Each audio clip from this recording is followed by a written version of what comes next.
नमस्कार दोस्तों, आप सभी का स्वागत है आपके अपने YouTube channel study today with Viplav में। तो दोस्तों, आज के इस वीडियो में हम डिस्कस करेंगे JAC board class 10th Hindi B का मॉडल क्वेश्चन पेपर का सॉल्यूशन, जो कि JCRT द्वारा जारी की गई है, जो प्रथम शब्दिक परीक्षा यानी कि टर्म 1 एग्जाम के लिए बहुत ही इंपॉर्टेंट है।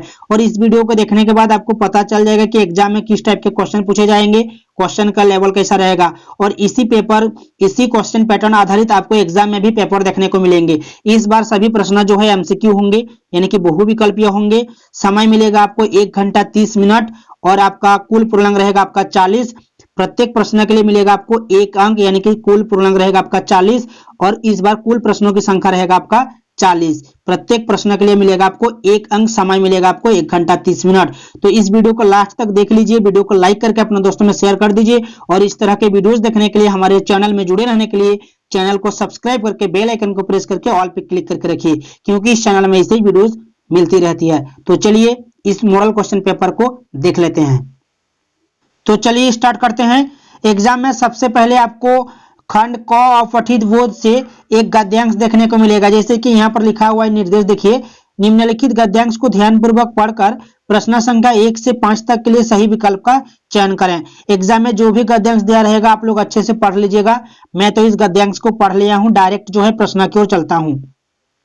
देखिए, पहला प्रश्न है आपका यहाँ पर, सौंदर्य की परख कैसे की जाती है। सौंदर्य की परख कैसे की जाती है। देखिए, इस गद्यांश के आधार पर जो है सौंदर्य की परख अनेक प्रकार से की जाती है। ठीक है, अनेक प्रकार से की जाती है, जैसे कि मनोहरता के आधार पर, इंद्रियों की संतुष्टि के आधार पर, रूप के आधार पर। तो तीनों सही होंगे, तो ऑप्शन नंबर डी आपका करेक्ट हो जाएगा, उपर्युक्त सभी। सौंदर्य की परख कैसे की जाती है, मनोहरता के आधार पर, इंद्रियों की संतुष्टि के आधार पर, रूप के आधार पर। तो ऑप्शन डी आपका करेक्ट हो जाएगा, उपर्युक्त सभी। नेक्स्ट क्वेश्चन देखिए, नेक्स्ट क्वेश्चन है, कालिदास के प्रकृति वर्णन में किसकी प्रधानता है। कालिदास के प्रकृति वर्णन में किसकी प्रधानता है। देखिए, यहाँ पर साफ साफ लिखा हुआ है कि कालिदास का प्रकृति वर्णन मनोहर है, क्योंकि उसमें चरित्र की प्रधानता है। यहाँ पर ऑप्शन दिया हुआ है आपका, यहाँ पर प्रकृति, चरित्र, आनंद, इंद्रिय। तो इस क्वेश्चन का आंसर हो जाएगा आपका ऑप्शन नंबर बी, चरित्र, क्योंकि यहाँ पर साफ साफ लिखा हुआ है कि कालिदास का प्रकृति वर्णन मनोहर है, क्योंकि उसमें चरित्र की प्रधानता है। तो ऑप्शन नंबर बी आपका यहाँ पर करेक्ट हो जाएगा, चरित्र।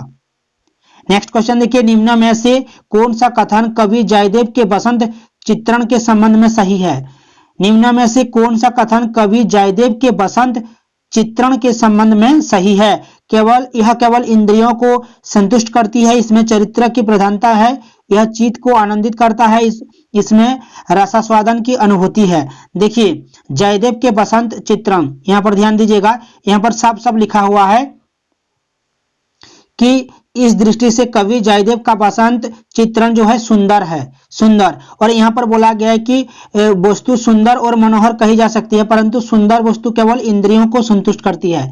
यहाँ पर ध्यान दीजिएगा, सुंदर वस्तु केवल इंद्रियों को संतुष्ट करती है, जबकि मनोहर वस्तु चित्त को भी आनंदित करती है। तो यहाँ पर जो है जयदेव का बसंत चित्रण जो है सुंदर है, तो सुंदर वस्तु केवल इंद्रियों को संतुष्ट करती है। तो आपका सही आंसर हो जाएगा यहाँ पर option number A. Option number A आपका करेक्ट हो जाएगा। नेक्स्ट क्वेश्चन देखिए, क्वेश्चन नंबर 4 देखिए, रसास्वादन की डैश भी होती है। रिक्त स्थानों की पूर्ति के लिए उपयुक्त विकल्प का चयन करें। अनुभूति, अभिव्यक्ति, अनुभव, आस्वादन। यहाँ पर देखिए, जो भी प्रश्न रहेगा आपको गद्यांश से मिल जाएगा। देखिए, यहाँ पर रसास्वादन की अनुभूति भी होती है, अनुभूति। तो ऑप्शन नंबर आपका हो जाएगा, ऑप्शन नंबर ए में दिया हुआ है, अनुभूति। संतुष्ट का विलोम शब्द क्या है। संतुष्ट का विलोम शब्द हो जाएगा आपका असंतुष्ट। ऑप्शन नंबर सी आपका यहाँ पर करेक्ट हो जाएगा। चलिए नेक्स्ट क्वेश्चन की ओर। चलिए नेक्स्ट क्वेश्चन रहेगा आपका एक पद्यांश। जैसे कि यहाँ पर लिखा हुआ है, प्रस्तुत पद्यांश को ध्यानपूर्वक पढ़कर प्रश्न संख्या 6 से 10 तक के लिए सही उत्तर का चयन करें। जो भी पद्यांश रहेगा आप लोग अच्छे से पढ़ लीजिएगा। मैं तो इस पद्यांश को पढ़ लिया हूं, मैं डायरेक्ट जो है प्रश्न की ओर चलता हूं। प्रश्न संख्या 6 को देखिए, यहाँ पर लिखा हुआ है, कवि ने धरती के बारे में क्या कहा है। रत्नगर्भा, आधारशिला, सर्वसहा मां। यहाँ पर ध्यान दीजिएगा, यहाँ पर साफ साफ लिखा हुआ है, क्या करोगे अब समय का जब प्यारा नहीं रहा सर्वसहा पृथ्वी का। सर्वसहा बोला गया है, सर्वसहा।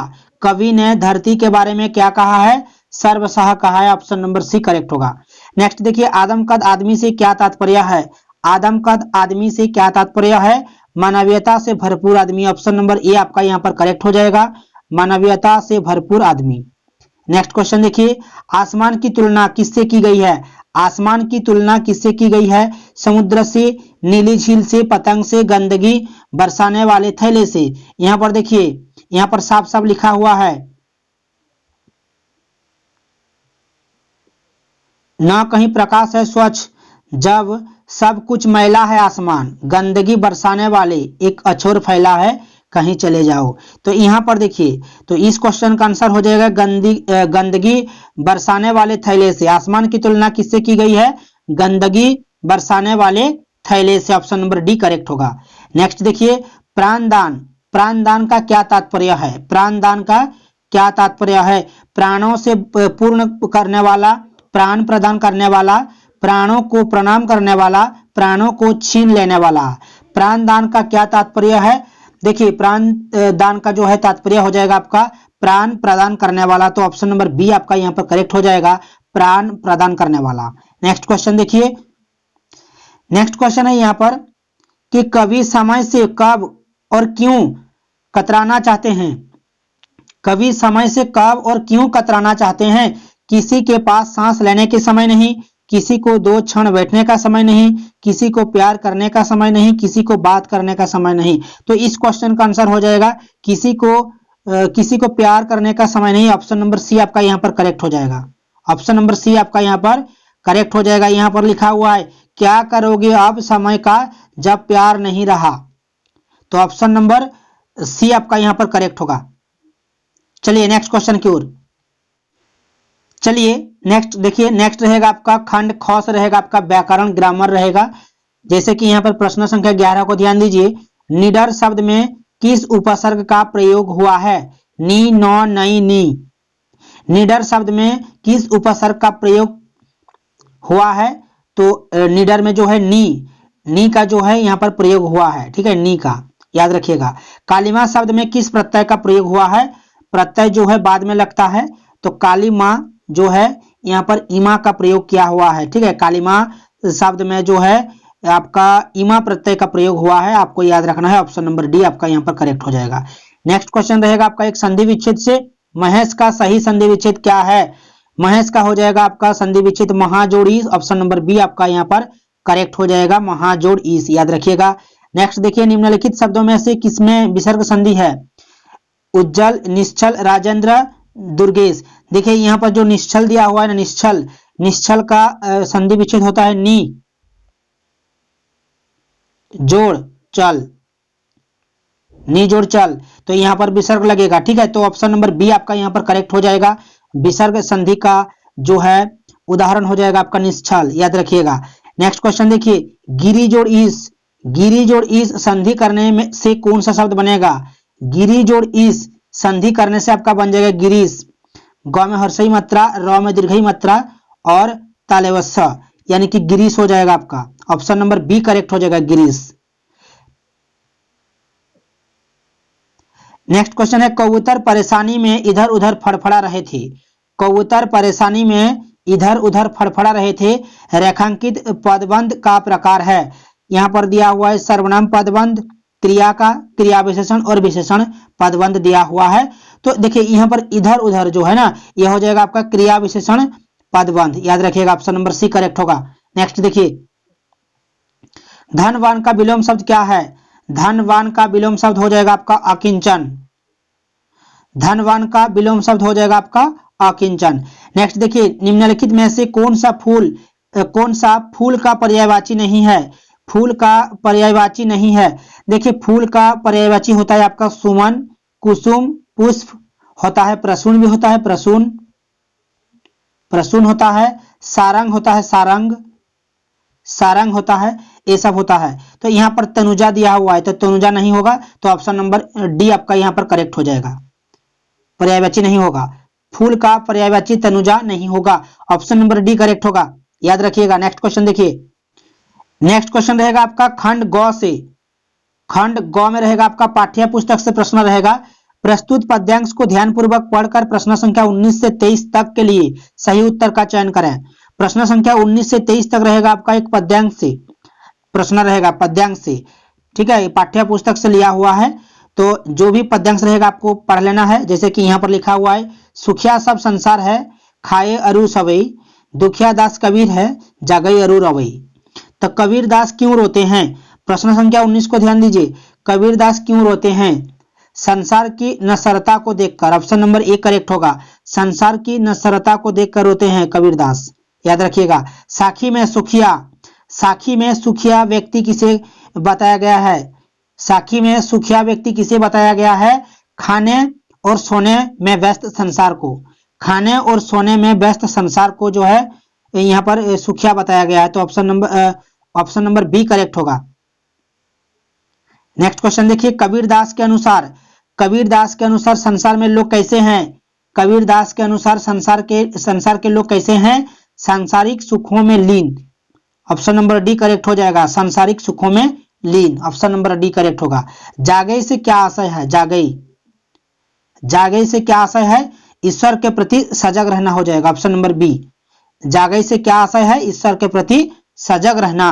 नेक्स्ट क्वेश्चन देखिए, नेक्स्ट क्वेश्चन है यहाँ पर, प्रस्तुत साखी में किस बात पर बल दिया गया है? प्रस्तुत साखी में किस बात पर बल दिया गया है? यह संसार केवल सुखी और समृद्ध व्यक्तियों के पीछे भागता है, यह संसार दुखी और परेशान व्यक्तियों को उनके हाल पर छोड़ देता है, यह संसार भौतिक सुख साधनों के पीछे नहीं भागता है, यह संसार भौतिक सुख साधनों के पीछे भागता है। देखिए, साखी में किस बात पर बल दिया गया है? यह संसार भौतिक सुख साधनों के पीछे भागता है, ऑप्शन नंबर डी आपका यहाँ पर करेक्ट होगा। नेक्स्ट देखिए, नेक्स्ट क्वेश्चन रहेगा आपका, निम्नलिखित प्रश्नों के सही विकल्प का चयन कीजिए। उड़ गया अचानक लोभ उधर, फड़का अपर पारद के पार, प्रस्तुत पंक्तियों में पारद के पर किसे कहा गया है? उड़ गया अचानक लोभ उधर, फड़का अपर पारद के पर, प्रस्तुत पंक्तियों में पारद के पर किसे कहा गया है? पारद के पर जो है चमकीले बादलों को कहा गया है, ऑप्शन नंबर बी आपका यहाँ पर करेक्ट होगा, याद रखिएगा, चमकीले बादलों को। नेक्स्ट देखिए, जलद यान पर कौन क्रीड़ा कर रहा है? जलद यान पर कौन क्रीड़ा कर रहा है? इंद्र।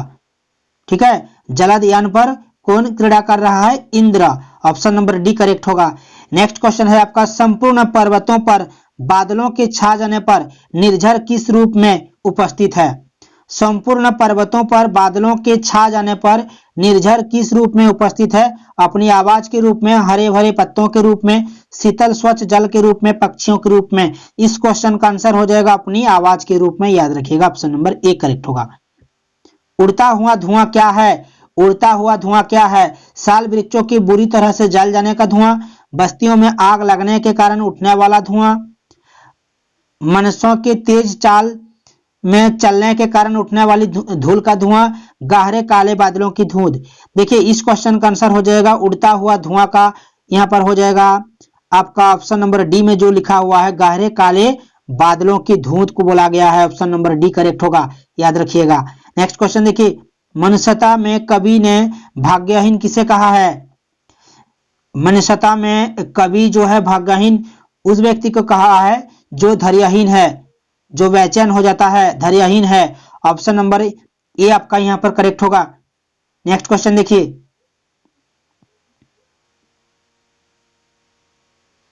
नेक्स्ट है, तारता हुआ तरे का क्या आशय है?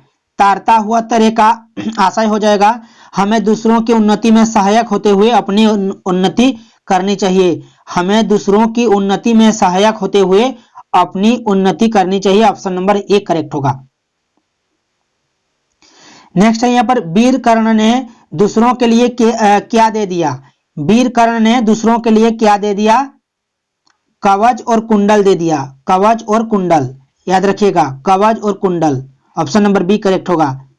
विश्व में कैसे लोगों की कीर्ति फैलती है? विश्व में कैसे लोगों की कीर्ति फैलती है? जो धनवान है, जो पढ़े लिखे हैं, जो अवसर का लाभ उठाना जानते हैं, जो उदारमना है। देखिए, यहाँ पर हो जाएगा ऑप्शन नंबर डी उदारमना, जो उदारमना है। विश्व में कैसे लोगों की कीर्ति फैलती है? जो उदारमना है, ऑप्शन नंबर डी करेक्ट होगा। चलिए नेक्स्ट क्वेश्चन की ओर। नेक्स्ट रहेगा आपका, निम्नलिखित प्रश्नों के सही विकल्प का चयन कीजिए। नेक्स्ट प्रश्न रहेगा आपका, निम्नलिखित प्रश्नों के सही विकल्प का चयन कीजिए। देखिए, प्रश्न संख्या 37 को देखिए, 26 जनवरी 1931 के दिन का इतिहास में क्या महत्व है? इस दिन को भारतवासियों ने दूसरे स्वतंत्रता दिवस के रूप में मनाया था। तो ऑप्शन नंबर ए आपका यहाँ पर करेक्ट हो जाएगा।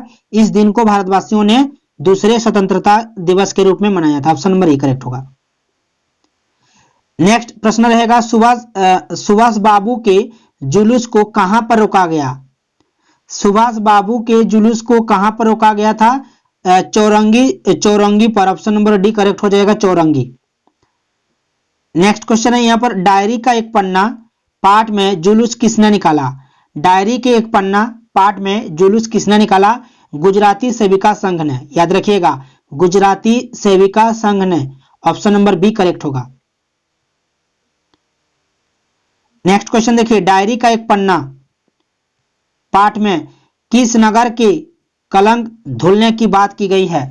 किस नगर के कलंक धुलने की बात की गई है? दिल्ली, कोलकाता, मुंबई या मद्रास? इनमें से करेक्ट हो जाएगा आपका ऑप्शन नंबर बी, कोलकाता। तो दोस्तों ये था हिंदी बी का मॉडल क्वेश्चन पेपर का सॉल्यूशन। एग्जाम तक आप लोगों को इस तरह के ऐसे बहुत सारे वीडियोस मिलेंगे जो आपको एग्जाम में बहुत ही हेल्प करेगा। इसलिए इस चैनल में जुड़ जाइए, चैनल को सब्सक्राइब करके रखिए। तो दोस्तों मिलते हैं नेक्स्ट वीडियो में, तब तक के लिए बाय, थैंक यू।